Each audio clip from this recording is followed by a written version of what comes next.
Hi, and welcome to this presentation. I am Piero, Technical Director of SecPoint, and I will show you today new enhancements of the Penetrator 16.5.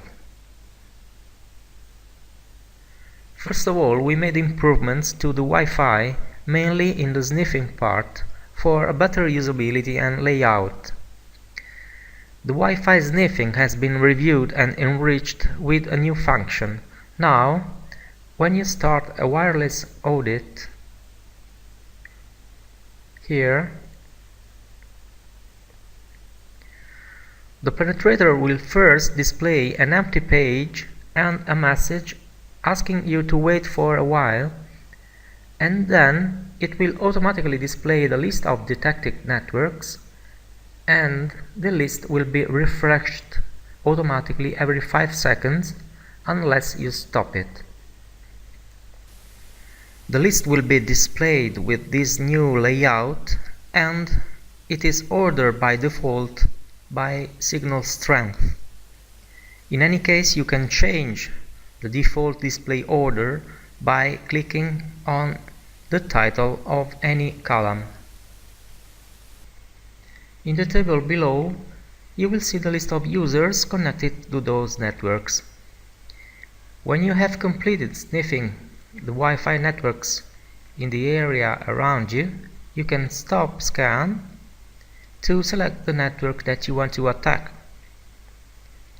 And you can click here on the MAC address and start the attack over the network.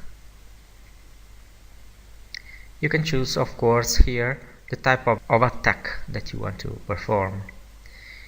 If you realize that this is not the network that you want to attack, you don't need to start a new wireless audit, but you can come back to the list of detected wireless networks, or you can click back here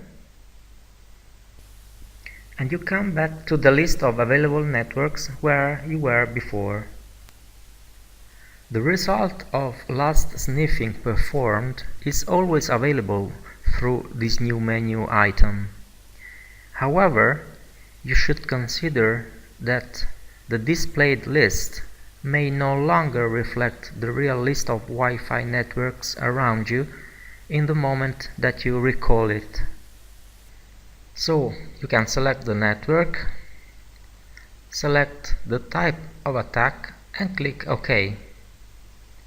Now I have selected a WPS method of attack to this network.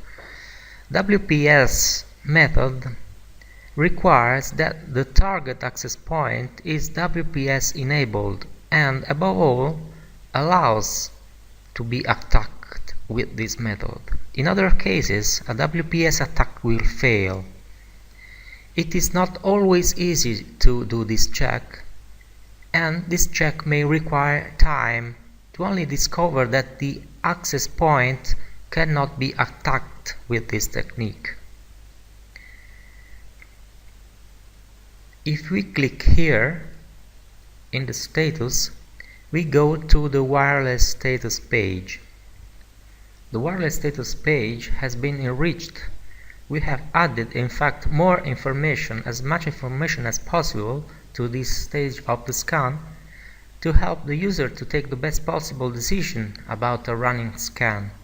In fact, it is not infrequent to see error messages here in the case that an access point cannot be attacked with a WPS attack. This is the example of a wireless status page for an ongoing WPS attack.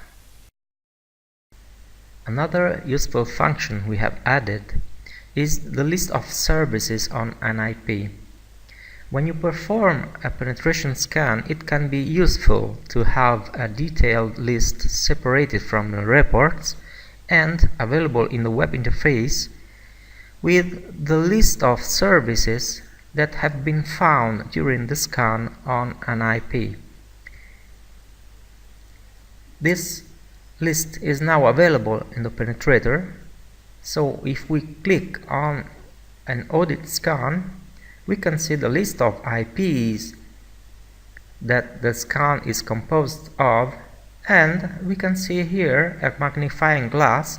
If we click on this magnifying glass, we can see the list of services that have been found on that specific IP.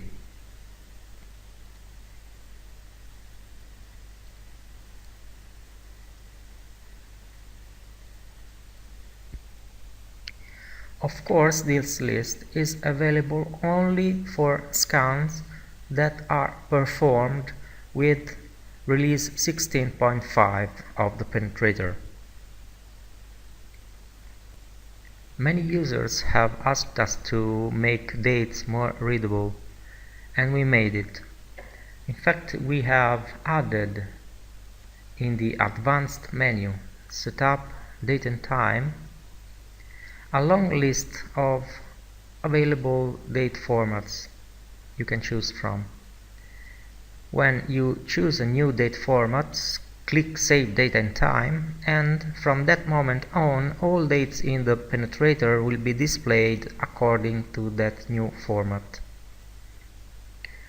I would like to remind you that a detailed document that describes all features of this firmware is available for download on our website. Well, it's all for now. Thank you for your attention and see you next time. Bye bye.